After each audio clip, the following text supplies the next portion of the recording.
What is going on, everybody? Welcome to another episode of Roughing the Passer. As always, my name is Drew, and joined, as always, by my awesome co-host, John Newman. How you doing, bud? I'm digging that new intro. I feel like I'm 20 something again, and you're like 10. Right? I think we nailed it. I was going for a. First, we got to give a shout out. The intro was actually done by Shauna Hubbs. Got to give her an awesome shout out because it was awesome. But I think we nailed it, going with the old vintage sitcom feel along with Tecmo Super Bowl. Yeah. I think we nailed it. But welcome, guys. Heck of an awesome week in football yet again, Mr. Newman. We have a lot to dive into today. But before we get into everything, I'm going to pull up the scoreboard. Why don't you take everybody through some of the scores today? Well, the Thursday night game, we saw the Chiefs beat the Broncos. We saw Patrick Mahomes go down. It looks like he's going to be out 3 weeks, but something tells me they're going to get through that without too much trouble, and then he'll be back. We said the Dan Quinn fire watch is down to minutes now after they were throttled by the Rams 37 to 10. The brutal. Bit of a surprise here. It wasn't in Indy, but beating the Texans by a touchdown, 30 to 23. We have the Jaguars with the bye week win over the Bengals. I think everyone who plays the Bengals this year will get the W that week or pretty close to it. And then you got your Raiders and the Packers, and Aaron Rodgers finally looked like Aaron Rodgers, 6 touchdowns. He did. Yep. He looked amazing with what he's doing. The man has absolutely nobody to throw to right now. What he's doing it's absolutely incredibly impressive, and I'm not an Aaron Rodgers fan.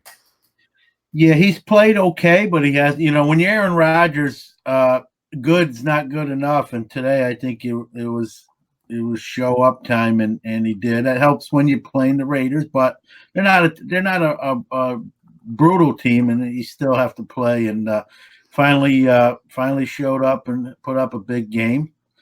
The 49ers won a baseball game. This looks like the Giants-Washington Nationals game, but 9-0 49ers, and they remain undefeated, but they're doing it with their defense. And I'll say this: Jimmy G, not playing well. I mean, to be 6-0 with how he's playing, there's a little luck involved there. So if they're gonna make some noise in the playoffs and that sort of thing, and let's be honest, at 6-0, they're probably going to be in the playoffs unless they have an epic collapse. The quarterback play is not going to get them very deep into those playoffs. So for a 6-0 team, offensively, they're not lighting up the scoreboard, which is just a testament to how great their defense is playing.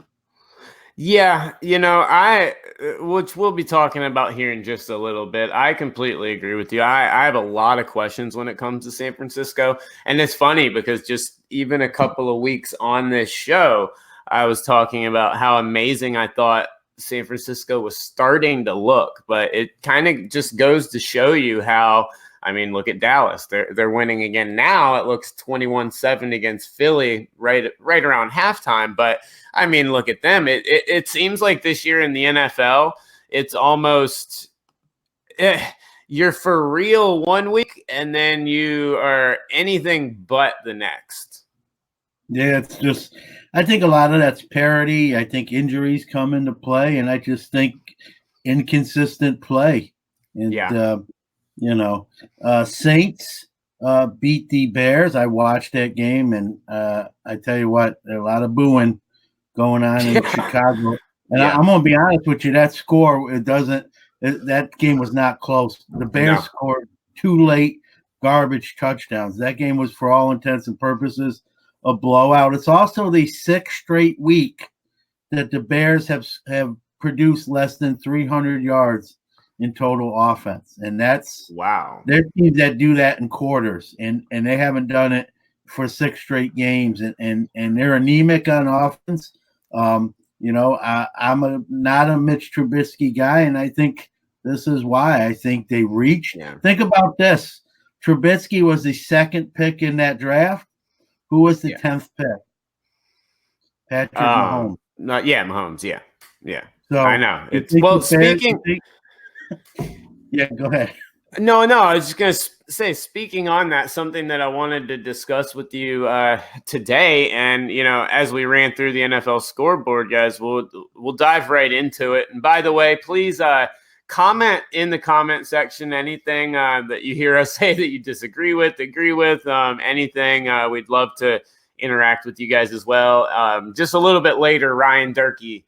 A lot of you guys know the Dirks. He'll be joining us here a little bit later via webcam. But let's dive right into one thing that you just said regarding Chicago, and it's very interesting because I've been wondering this myself quite a bit lately, but you're seeing it now, and that is, I mean, quite honestly, is Mitch Trubisky the answer? Is he what he's supposed to be, at least in terms of the media and how Chicago is treating him? And where do you fall on that right now? Because to tell you the truth, I've got some interesting opinions on that. Okay, I'll be up front and saying, even when they drafted him, I thought they reached.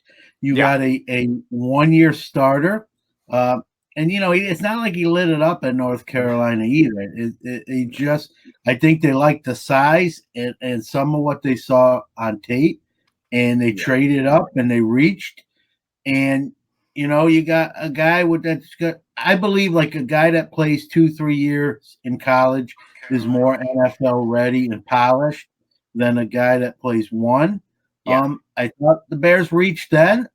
He has moments where he almost makes me look like I'm wrong, but I think the overall big picture, I think I'm right. I think he's not going to be what they thought when they picked him. When you pick a QB with the number 2 pick, you gotta really hit. There's no excuses. No, yeah. You have to. Yeah, he's got to be the future. He has to be the future in that regard. And I mean, when you make the moves like they made for Khalil Mack, they've surrounded him with, I wouldn't necessarily necessarily the greatest weapons in the world, but he's got a lot of weapons. But Chicago has, I don't know. I don't think, honestly, that they're fully sold on him. And the reason that I say that is because they're awfully protective of something. What that is and what they know that we don't know, I'm not going to begin to speculate on what that could be.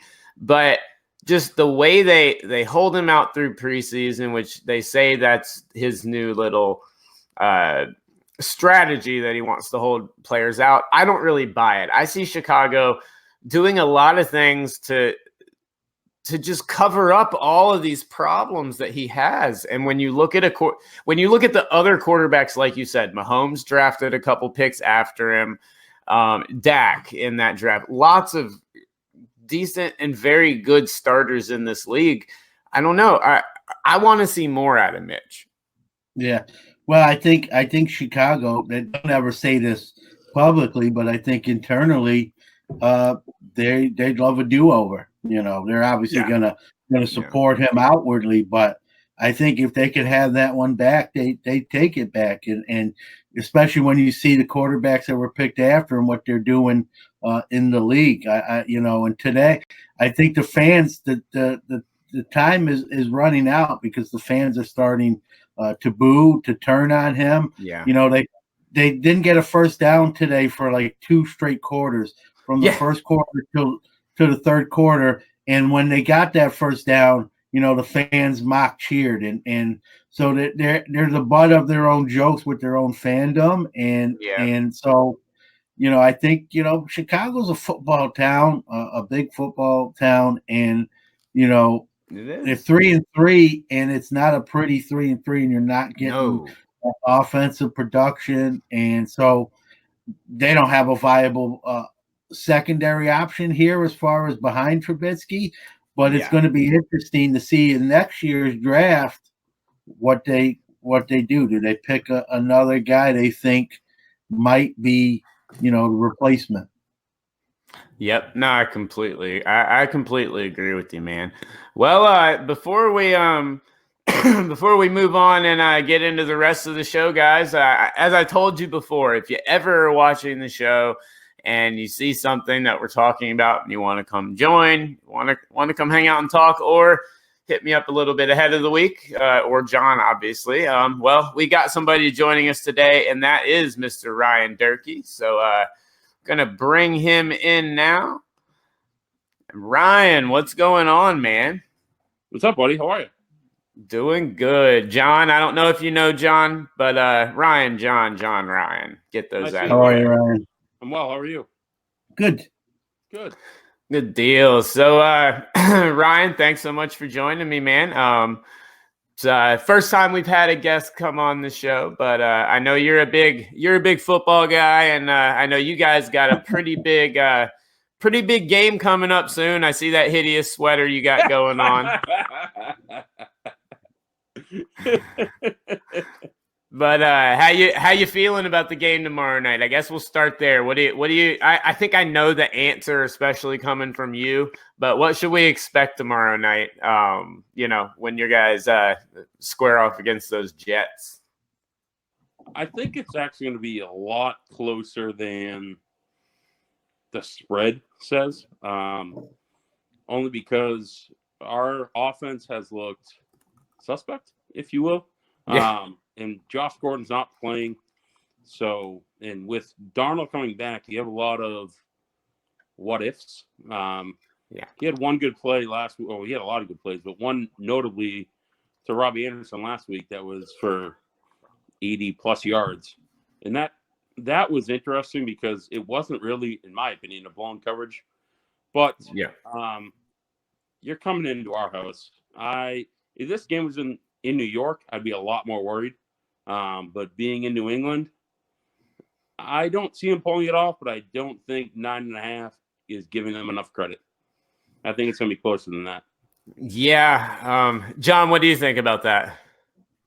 Anytime these two teams meet, the division games, obviously usually the Patriots do win the game, but they tend to be sometimes closer than probably it should be, at least against the spread. I think Ryan, obviously he's a fan of the team. He follows them. I think he brought up some good points. As a guy who owns Sony Michel in a fantasy league or two, he's been disappointed. I think he's missing his fullback Devlin. But I got to think there's something more. It can't be just that. He's had some kind of quiet games. I'll acquiesce to Ryan, who watches them week in and week out to offensively. What is, besides maybe missing that fullback, which hurts? What else is, in your opinions, going on? I think a lot of it has to do with Brady, and although he's probably, not probably, but arguably the greatest quarterback in the league ever. Maybe not the best today, but with running a season and running year to year, he's easily the best quarterback you could want right now. But I think his, I don't want to say arrogance, but I guess it is arrogance. His arrogance to want to be the best and his arrogance to want to continue to perform hurts him, in that he only throws the ball to guys that he trusts. And if he doesn't trust you, he doesn't throw you the ball, whether you're wide open or not. And I think you see that with our tight end situation with Lacoste and some other scrub who didn't really perform well. So a week later, we bring back Ben Watson, who him and Brady outside of the field do charity events together and stuff like that. So they're friends and other stuff. But you look at the running game and you have White, you have Michelle, you have Burkhead, and it's kind of one of those things like who's hot or who's not. And I think Michelle's averaging under 3 yards a carry right now, where James White gives them the option of the dip and dunk. And same thing with Burkhead. Michelle's more of a north-south runner, whereas the other guys can at least cut. Michelle was the same way in Georgia, from my opinion. Yeah, and I completely agree with you. And to tell you the truth, I'm kind of blown away to hear some of the comments that I'm hearing right now from you on their offense. There are a lot of the things that I agree with, and the offense. I said it on, I believe it was the second episode of the show, that obviously, being a Panther fan, I have a bitter taste in my mouth with the Patriots. I never exactly cheer for you guys, but but I watched these games. Jacob Dunnell. Who was the quarterback that we beat? Jake Delhomme. But we can go on and blame that. We can go on and blame that whole Super Bowl on John Casey. If still to this day, if I see him, I'd want to break that leg. Like how you can kick that fucking ball out of bounds. Sorry, I'm not going to go there. But I hear it every day with the Giants. Well, it's after hours. You can say it. Yeah. But so when you look at that Patriots offense, and you mentioned, the almost running back by committee and the lack of trust really that Brady has with these receivers, I think a lot of that does contribute to these slow starts that we're seeing. And I made the point a couple of weeks ago that it's kind of become a theme this year with New England where I mean, it starts off bad and then I don't know if it's necessarily a halftime switch when it is, but they flip that switch and they become who they are, the Patriots again. But I said it the other week, it's really something that if I'm a Patriots fan, it scares me because there's only so many weeks that you're going to be able to do that and so many teams you're going to be able to do that with before, you're not able to turn that switch and win those games. Do you think this is something that New England is going to actually figure out, or do you think the slow start kind of feeling into maybe which running back's hot that week and which receivers he's comfortable with, is that feeling out process? Do you think it's going to have to happen weekly? So I think at the end of the day, the majority of football games, yes, the players play, but the coaches also coach. And when you look at Belichick, and you said it about its second half or halftime adjustments, I saw some crazy stat that I honestly didn't even know that I think he's only lost one game at home after after winning at halftime. So I don't want to say it's a battle of two quarters because it's not. It's a 4-quarter game. But the Patriots, one, we have a soft division. Two, Belichick's smart enough to game plan enough that majority of the time the road is going to go through New England. Yeah. And when you have to go through New England come January, February, if you look at the quality of teams in the NFL right now, a lot of them are warm or warmer market teams. They don't want to come into Gillette and play in 20-degree sub weather. So you take somebody like Deshaun Watson, just for example, plays in a dome, played in Clemson. He's not really a cold weather quarterback. So you add that weather factor into the game. Now, and more likely than not, we're going to have a bye pretty much every year. So you're relying on the greatest coach in the NFL to game plan one game against not disabled, but a disenabled quarterback, which the QB runs a game, to come into our stadium with our crowd in our weather. The elements it doesn't add up. And when you make the second half adjustments, halftime adjustments, there's no one that does it better. No, yeah, I'd agree with you there, John. So when you look at him, John, I mean, what do you think about New England going forward? Right.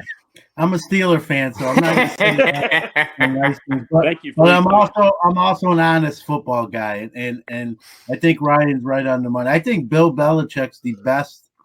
You might want to say he's the best coach, but he's definitely the best adjustment coach. Yep. Where he goes into halftime, and I don't know what he does, I don't know what he says, or the assistants, but they always seem to come out, and whatever the problem was going into the half seems to be fixed, and then some. And it's frustrating to watch being not a Patriots fan, but as a former high school coach myself.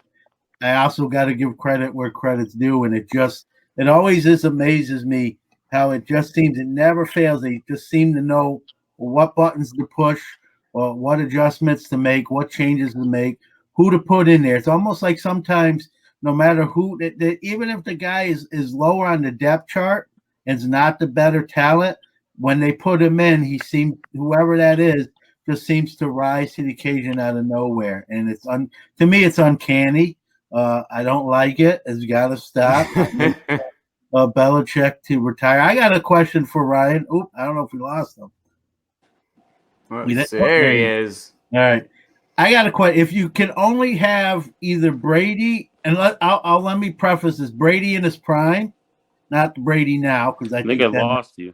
That would answer the question. I don't know if he could hear us. Yeah, Ryan, you here? I don't hear anything. Huh. Let's see. Oh, we lost Ryan. He will probably join us back here in just a moment.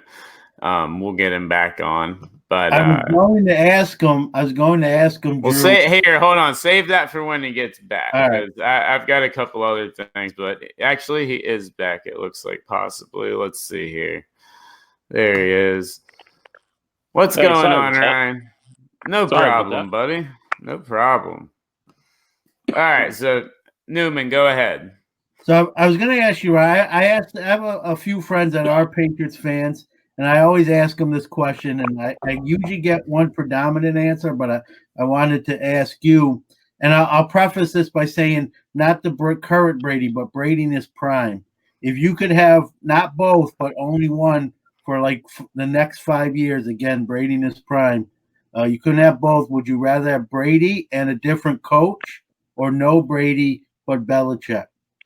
That's a good question. I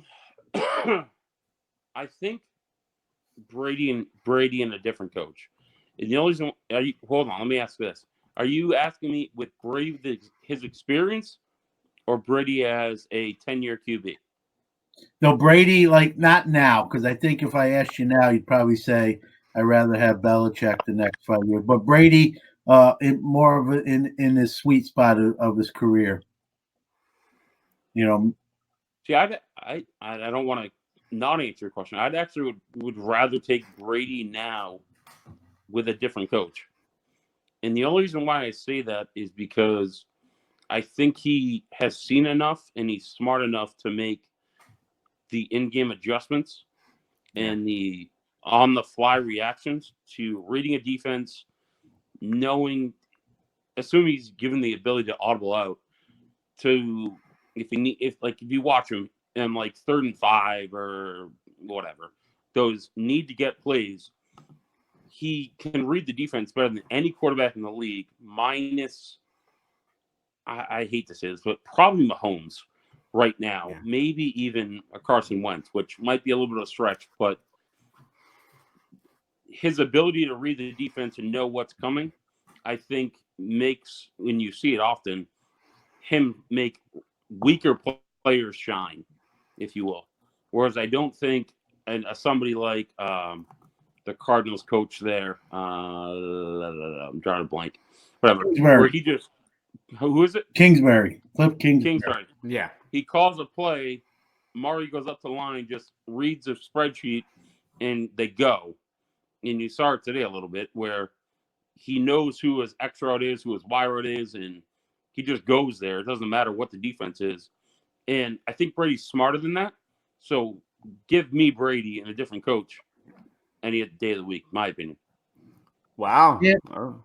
And I got to be honest with you, when I ask that question, I usually get the other answer. I usually get, I want to keep Belichick. And you know, I saw somebody put on the screen, commented in, you know, and I'm not going to lie. I'm not going to take nothing away from Tom Brady. You don't get 6 rings by accident. I think, you know, but he is a product of I think he's the best system quarterback. I think he's a very good quarterback overall. I don't know if I'd go greatest just on, you know, when you factor in athletic ability, but I think you also said something, Ryan, that's you hit it right on the head. I still think he's the best, even today, at reading the defense, taking what they give him and exposing weaknesses and what he sees and taking advantage of that. And the only one I'd even compare him that could do that even similar to Brady isn't even playing anymore, and that was Peyton Manning. Peyton Manning was a master at that as well. And so I'm not, not taking nothing away from him. I don't think you can when you have 6 rings on both your hands, but I don't, when I hear the greatest quarterback, I don't know. I just can't go there. I know all the rings, and if we're counting rings, yeah. But I think the position is more than rings. Marino's one of the greatest quarterbacks. He's got 0 rings. I would agree with you on reading a defense. Obviously, this is probably everyone in New England. If you look at Manning's record when the game counts, and the game counts in the playoffs, so if you look at Jordan, if you look at LeBron James, if you look at Tiger Woods, they're known for who they are because of their titles, their rings, and the teams that they can bring to the championship. When you look at Manning, he's a one and done. I don't know the numbers, but he was one and done so many times after a great regular season performance. And I know you're not in a lot of the. I don't think you are. If you are, I apologize. In a lot of the rooms where my criticism right now is in a card hobby, you have a lot of people spending tons of money on Mahomes for Madden-like stats. Yeah. And sure, if you have the disposable income, do it. But you're basically judging somebody off of a video game-like performance who, at the end of the day, hasn't won anything.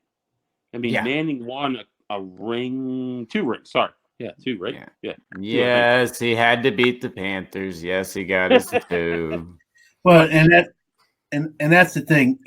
Look, he's hurt now. It's not a serious injury. He's going to miss significant time. But what happens when someone's, speaking of cards, thousands and thousands of dollars, and then that player blows out an ACL, is never the same player again. That's, you make a great point when it comes to that aspect of the hobby.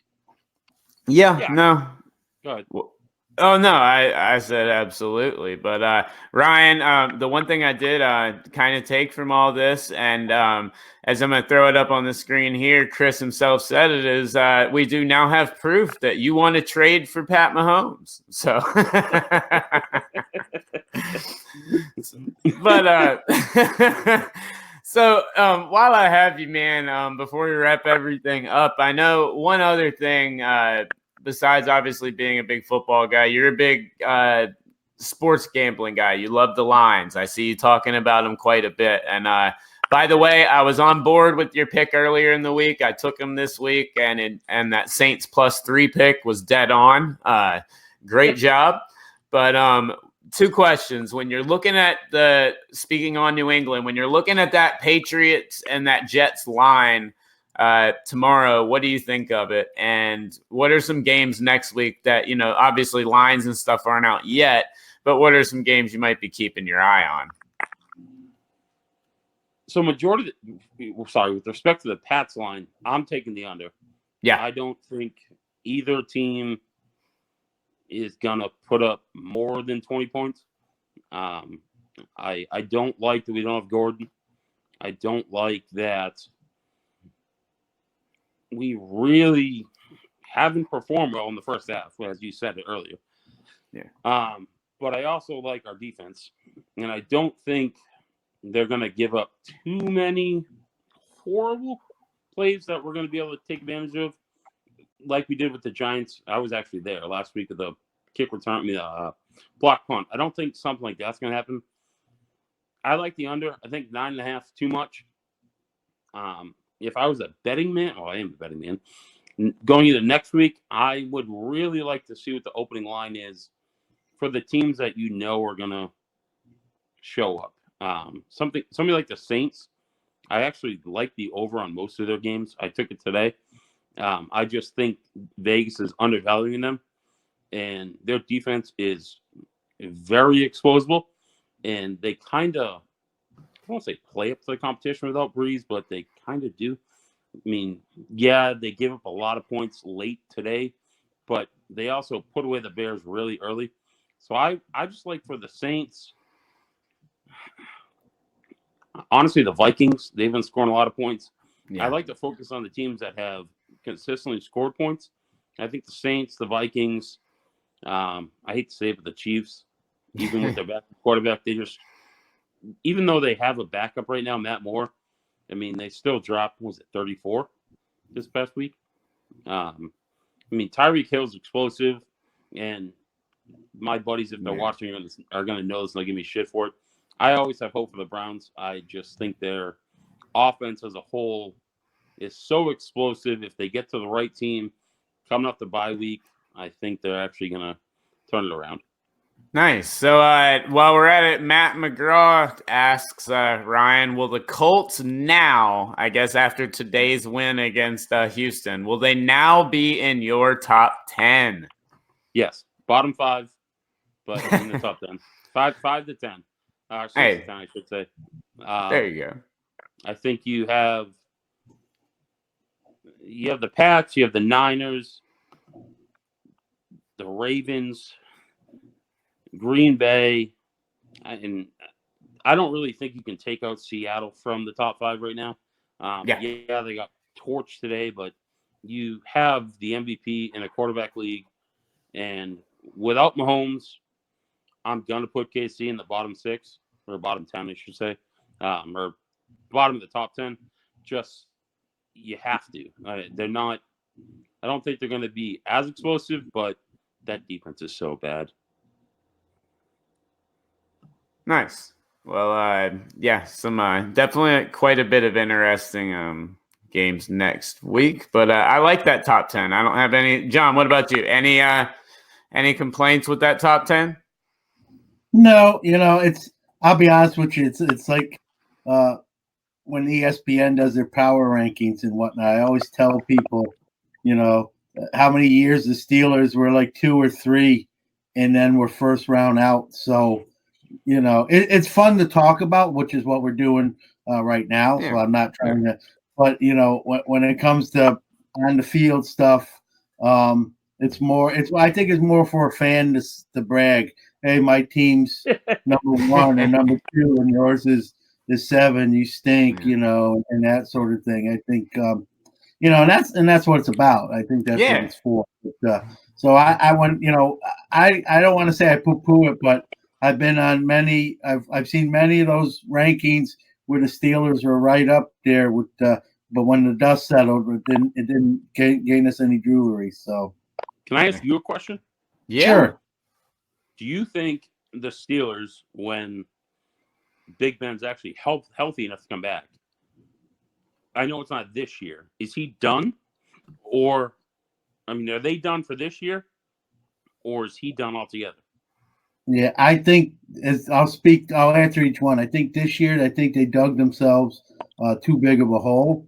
Okay. I think Baltimore's playing well, as evidenced today. I think it would have been nice to see Seattle knock Baltimore off during our bye week.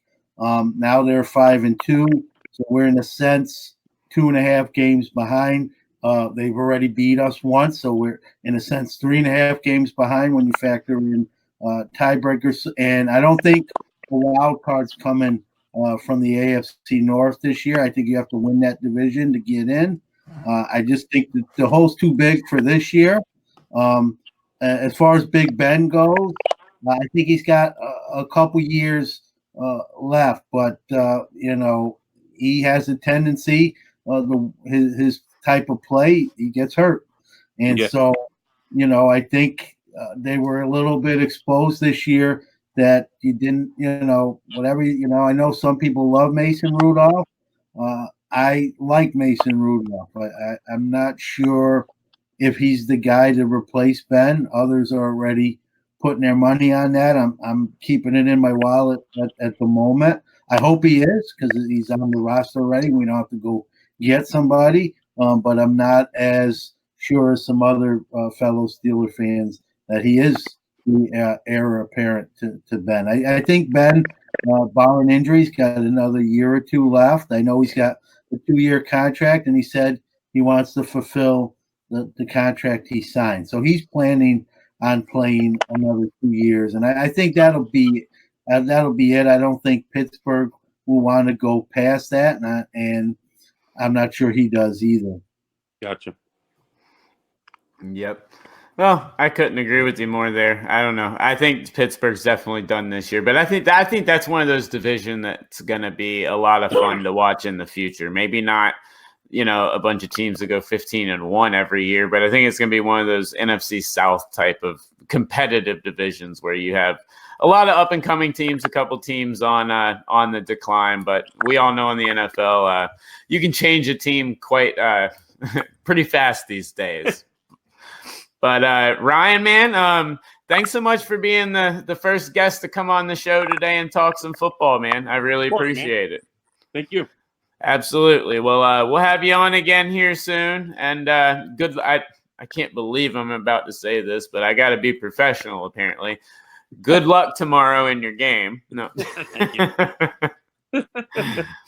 Oh, have a good one, bud. See ya. Thank you, Ryan. Thank you.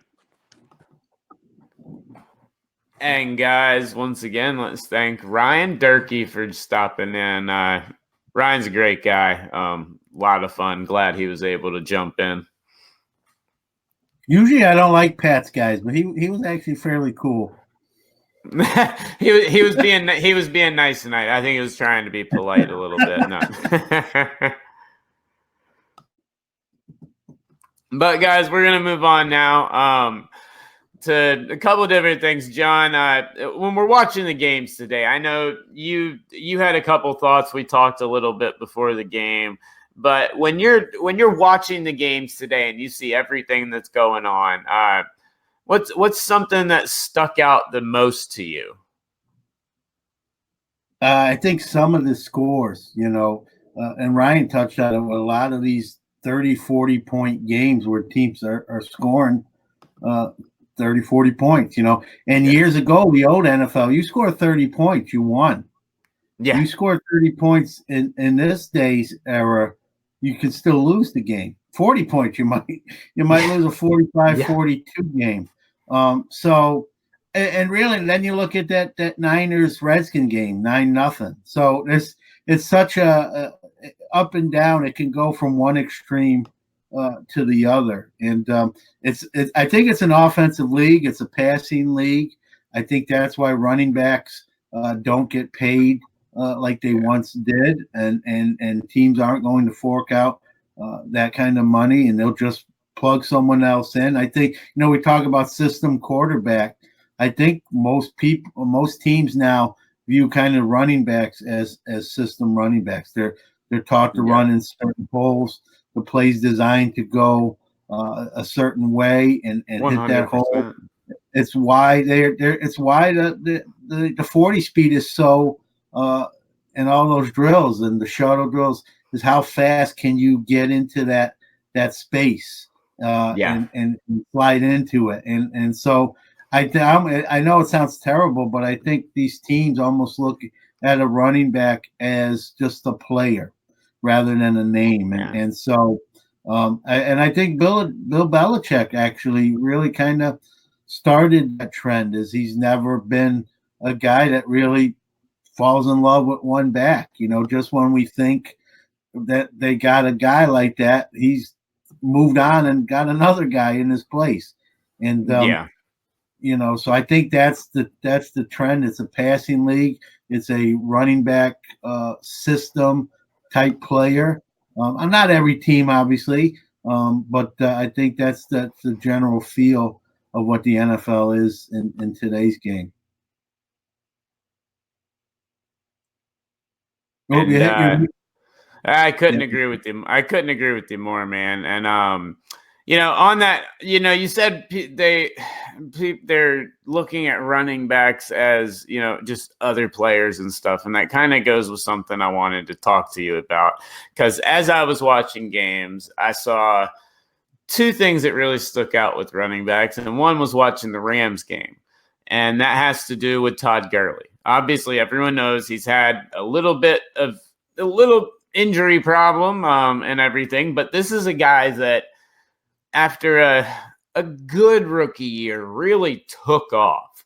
But now, I mean, he seems to be almost a shell of his former self. So will Gurley ever return to elite form? Is he one of those elite running backs, or is he one of those guys that I always harken back to, a friend of mine from college? Or is he going to have one of those Chris Johnson type careers where you shine, then everyone gets film on you, you get a little bangs up, and you know what happens from there?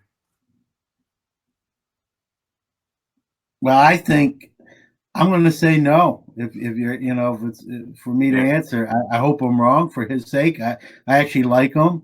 I think he's a good guy, a great player. But I just think it was odd too during when he was not getting all the carries, and the Rams kind of said, "Oh, nothing's wrong," and then it came out later, yeah, there is some issues there, and then I'm hearing arthritis in the knee. And I just think the way the Rams kind of tried to hide it, he didn't comment much on it himself. I think there's more fire where that smoke is. I just don't know.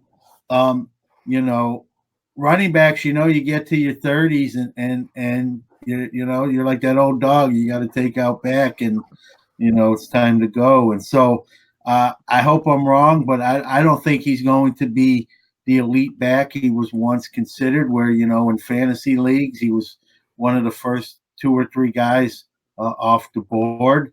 I don't think he's ever going to. He's definitely not there now, and I don't know if he ever gets back to that point. I think some of these injuries and what's going on just kind of add up and take their toll.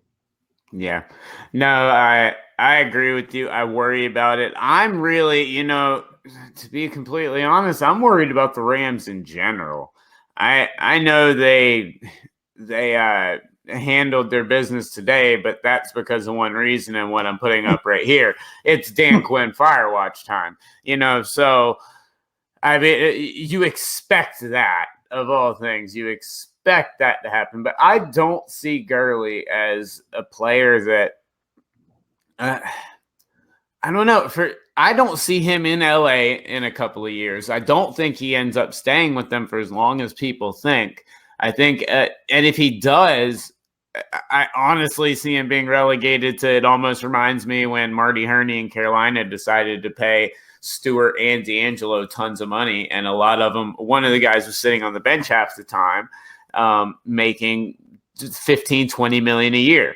Well, 10, 13 million, whatever.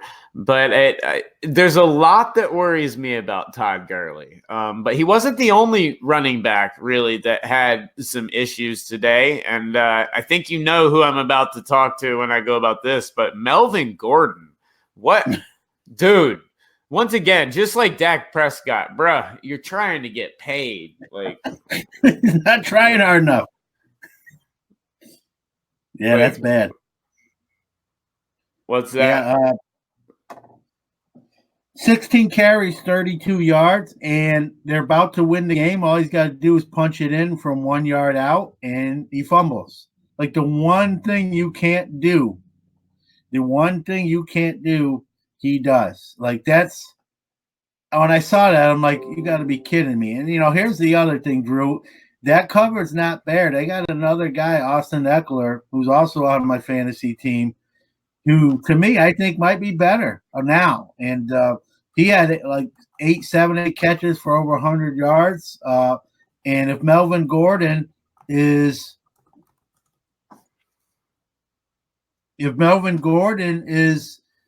averaging 2 yards a carry, Eckler is averaging more than that.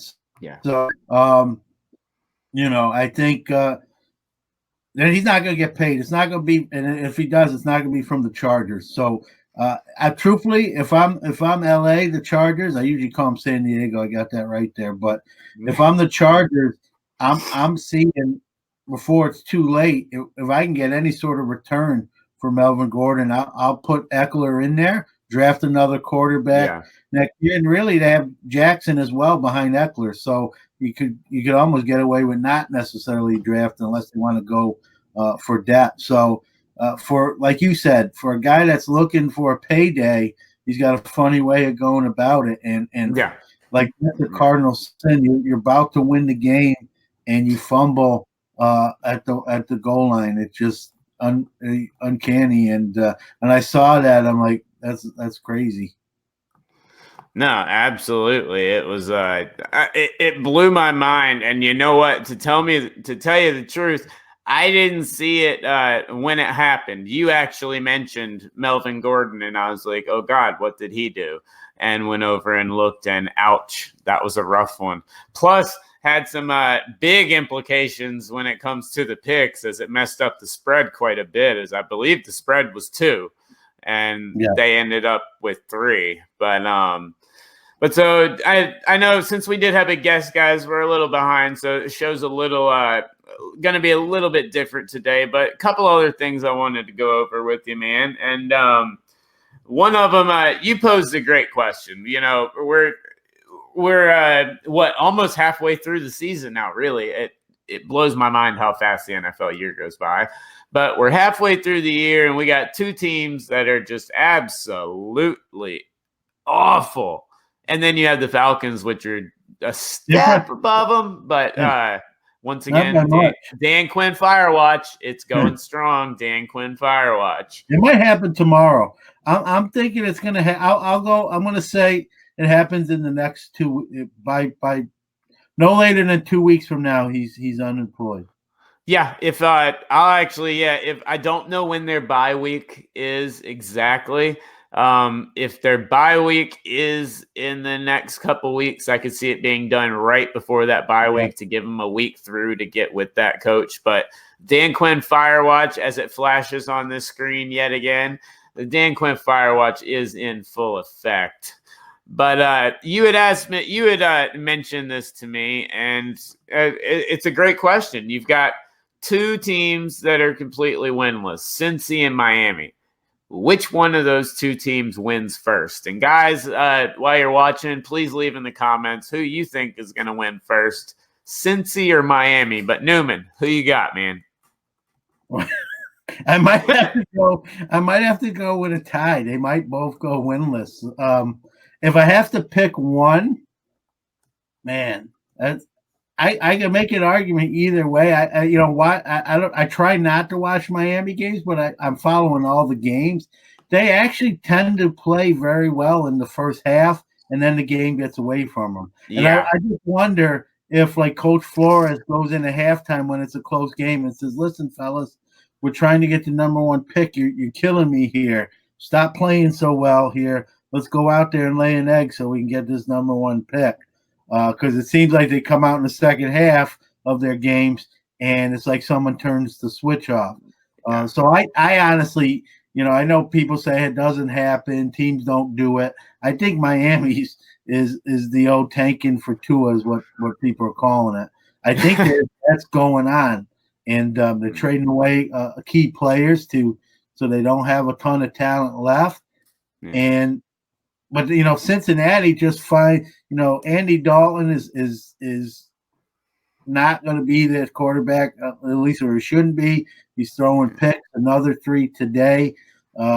Hey, careful saying that. Remember, last Sunday we said that Mariota's days were over, and the very next day, I guess Tennessee listens to this show, so shout out Titans executives. Yeah. But Mariota was gone the next day. Yeah, me and Coach Rabel like this. I hear you. But Andy Dalton's just a turnover machine right now. They're getting no running game. Their defense ain't getting it done. They're really just not firing on any cylinder.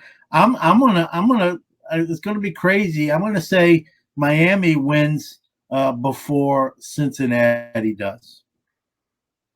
Okay, all right, and I think we could have 2 teams that go winless. I don't know. Do they play each other? I'm not sure, but hey, 2 teams could possibly go winless or a tie. But if I've got to pick, I've got to go with Cincinnati.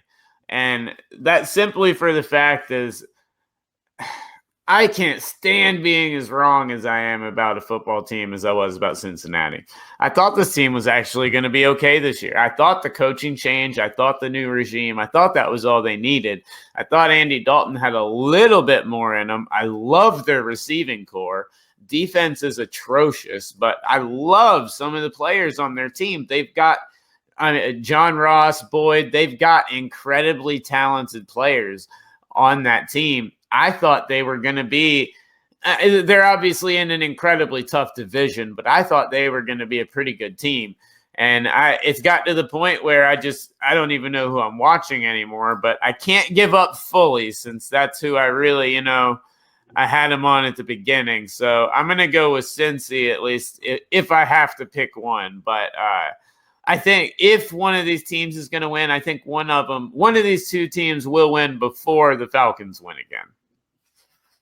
Yeah, probably unless they fire Quinn and then get the ship sort of righted. That could happen. So if Quinn's there, you're probably right. But yeah, I don't know. And that's the thing. Dalton has weapons there with Ross and AJ Green is back now, and so he's got no real excuses. You got Joe Mixon, who is one of the guys I'm going to on my stock down list, but I still like him overall as a player. Not a good day today, but I don't know. Dalton really doesn't have really the excuse that a Fitzpatrick or Rosen would have with lack of talent. I think talent is there.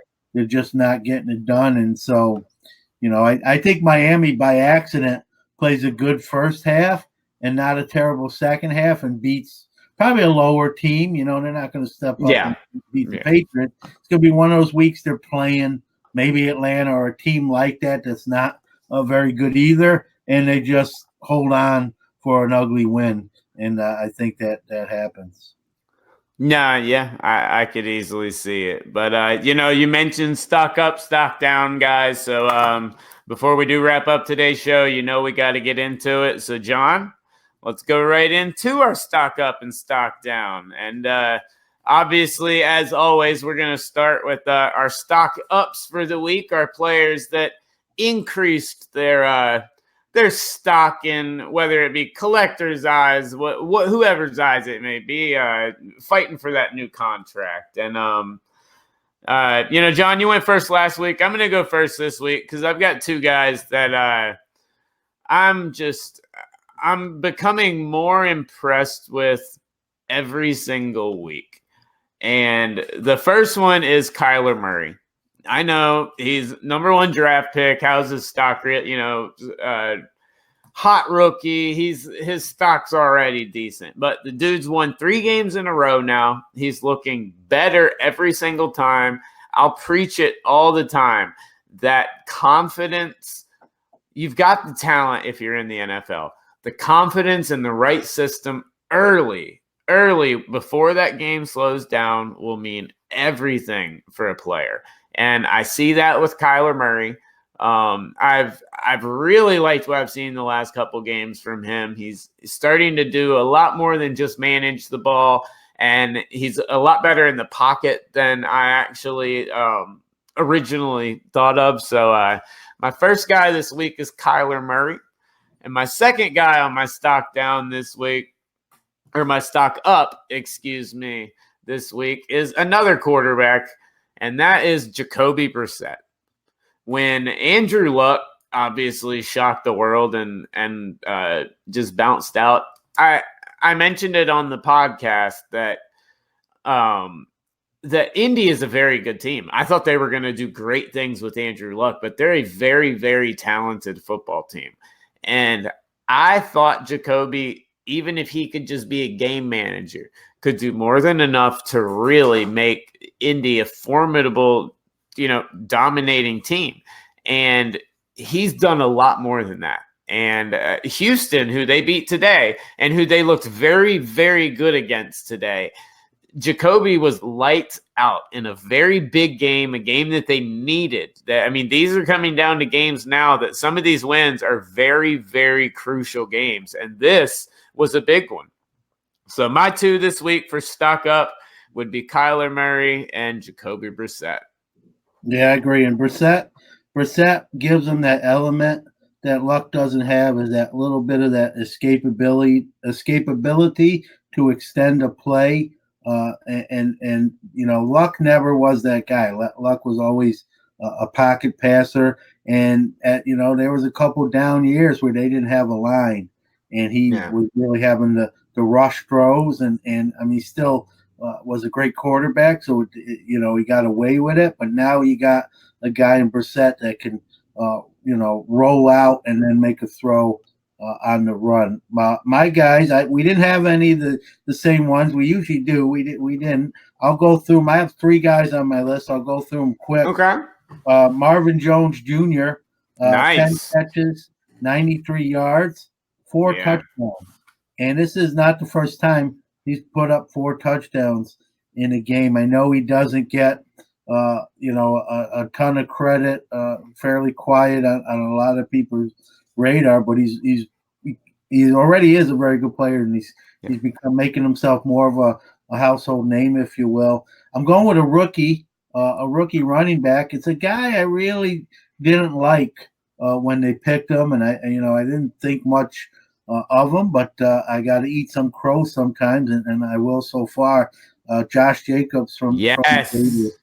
124 yards, 21 carries. That's over 5. That's actually 6 yards a carry. Yeah. And in a blowout game, that's impressive as well. Shown he can catch the ball a little bit out of the backfield as well with 3 grabs there. So I think I might be wrong, at least early on here, on JJ. And then another, he's not a rookie. Most people are going to think he's a rookie. He's actually a second-year back. And Chase Edmonds in Arizona, 126 yards rushing, 3 touchdowns, 2 catches as well out of the backfield. And David Johnson's been quiet. He's been hurt. He hasn't been the David Johnson we used to know. And again, when the running backs hit that certain age, they're I think. You might see a little bit of more Chase Edmonds. I think Arizona, you bring up Kyler Murray. I think you got a young coach in Kingsbury.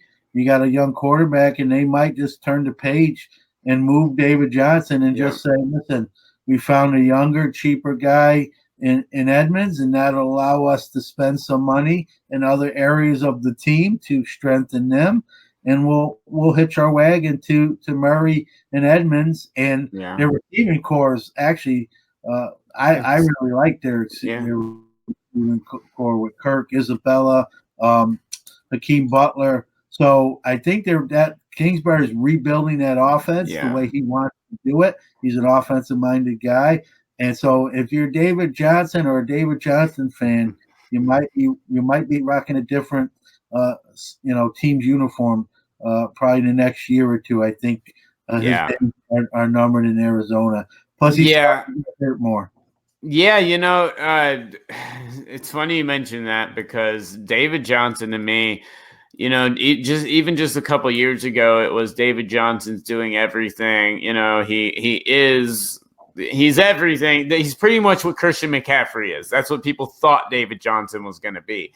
But I think that honestly was that every NFL team's got to get some yards somehow, and you didn't have film, and so he was just covering up for an awful team. I think he absolutely moves on. But one of your picks in particular, Jones from Oakland, I'm right there with you. Did not think he was anywhere near what this kid is. And that's actually the game that was on, one of the games that was on today while Jude and I were playing here in the house. And I watched this kid. I watched probably every single carry that he had. He runs hard for a rookie. These are not just space yards. He is not just an elusive kid. He got some of these carries, I was blown away. If I had more room on my list, he definitely would have been on there this week. I absolutely love that pick. And for DFS guys, daily fantasy people and stuff like that, his value is probably going to start to jump some now, but I mean, if you're looking at someone like a Dalvin Cook, who's going to be one of the top most expensive guys in DFS, Jones is becoming an incredibly viable option for right below him in DFS. And I absolutely love Jones. I think that's an incredibly good pick. So let's move on from stock up now, and let's go to stock down. And John, I'm going to let you start it off with stock down. Who you got for stock down this week? All right. We talked about this guy, so we don't really have to elaborate too much for the sake of time. But, Melvin Gordon, 16 carries, 32 yards. That's exactly 2 yards a haul, and then fumbles at the goal line with the game on the line. I mean, if you're trying to write a playbook for how not to get paid, he can sign his autobiography. I just lost out on. Well, he's gonna need it. He's gonna need a co-writer because Dak's gonna be right there with him. Even though Dak's doing a little bit better tonight at 27-10, but Dak could at least write the forward on that. But yeah, and we spoke about this guy too, Drew. Jimmy Garoppolo, 12 for 21, 151 yards, no touchdowns, an interception. He better buy his defensive side of the ball, all Rolexes. He's got a big contract. He can do it because they're really masking a lot of the ills that he has by shutting people out. They shut Washington down 9 points. He's not getting touchdowns scored. As great as San Francisco's doing, the money they paid him, it looks like it may not be a great decision, even though they're 6-0, and that performance, might get them, the NFC West title, but it might not get them much further in the playoffs. So they've got to figure something out there. And my last guy, we also spoke a little bit about. I like him overall. I think he's in a rough spot right now with a really bad team. There's Joe Mixon, 10 carry. How do you do this? 10 carries, 2 yards. That's I fell out of bed this morning. I got 3 yards on that. So that's crazy. And this guy is considered a top 10 running back. And some people before the season started even put him in the top 5. I read all those books for fantasy, and a lot of them are like that's their sleeper best running back on the board type of guy, and 10 carries, 2 yards. That's yikes. That's just No, that's I couldn't agree with you more. And so well, Melvin Gordon was one of mine also. I just, like you said, I mean, we talked about it a couple of times. Dude, if you guys are trying to get paid, it seems a lot of these guys seems to have forgotten that it's after you sign the contract that you stop playing. It's after you get paid that you start to slack off and never produce again. Not before you get paid. But that Melvin Gordon was not only for spread numbers. I know a lot of money in Vegas changed hands by that fumble, which was a rough one. But Melvin Gordon was number one on mine, 100%. And my second one on stock down is somebody that I don't know. I really didn't want to have to put him on here because I have a lot of faith in him, but I've got to. Deshaun Watson. We talked about him last week. This was I just talked about with Jacoby how good of a game he had. This was a game for Deshaun Watson to, especially after the performance last week, to follow it up, to really show that, look, we're a team to be reckoned with. And I know they ran into, like I said, a very, very good Colts team. But I watched a lot of that game as well. He did not look comfortable. He did not look like himself. And those inconsistencies, I mean, it was a topic we talked about last week. What's the real Watson? And after this week, I still have absolutely no idea what the answer to that question is. And really, for that reason, I've got to put him on my stock down list. Yeah, I'll even say, what's the real Houston Texans? 1 week One week they look like they're going to make some noise in the postseason type of team, and then this week they look like they may not get into playoffs, or they may not win that division possibly. So, Bill O'Brien, I like him. I know you said you don't like him as much as I do. These are the type of games where I'll change my mind on him. If you're going to be considered a good coach, these are games you have to win. And so that's a team, like, we talk about gambling and betting. That's a team I just actually I don't even bet. I stay away because you just don't know. It's Dr. Jekyll, Mr. Hyde. You just don't know which team you're getting any given week. And, as a fan, if you're a Texans fan, that's got to be frustrating because you come off, like you said, a week last week where you beat a powerhouse team with Mahomes and the Chiefs in Kansas City, which is a tough place to win. And then you follow that this week. I know they're playing well, and Brissett's a pretty good quarterback, but that's a game you got to go in there and somehow come out with a W, and they didn't do it. And like you said, Watson followed up a very good performance with a not so one, and that's called, as you said so poignantly, inconsistency. Yeah, I mean, and I made the mistake this week of going with Houston with one of my bets and trying to ride that hot hand. But guys, we'll update the totals and everything on that during the week during our promo. We'll be doing a live betting promo like we did last week. Every single week we'll be doing that. And I got John finally into DFS. Thanks for jumping in, buddy. That's fun. I tell you what, I already love football. Obviously, it just gives me even more reasons to pay attention and love it. So can't argue with that. Well, guys, before we wrap everything up, just a couple of reminders. We've got some cool stuff coming up here soon. But if you'd ever like to come on the show like Ryan did, debate something with us, talk really anything football whatsoever, hit us up in the comments below. Anyway, any way that you can, and we would love to have all you guys on. I mean, hell, we'll have 10 guests on and dedicate the whole show to talking with you guys if you want. But also make sure to check out both mine and John's other shows. John hosts the Sports Card Nation podcast. John this week had an absolutely incredible guest on, one of my favorite guys, especially to listen to in the hobby. Man, is he a blunt guy himself, Mr. Ken Kinsley, better known as Beans Ball Card Blog. Tell everybody a little bit about it real quick, John. Yeah, Ken's a good guy. He's been in the hobby like me, 30-something years. I don't want to compare myself to him, but we're similar that we don't really mince words. We kind of say what we feel. But he's really a good guy. He loves the hobby, but he'll also point out the ills of it when they're there. And, you'll hear that coming up on Friday. And, there's stuff that didn't make the pod that, we talked before we started the show that would have been even crazier. But really fun guy. Glad to have him on. I know I asked him a little bit, and finally he was able to come on. So it was, I think people enjoy his style and his directness. Is definitely one of a kind.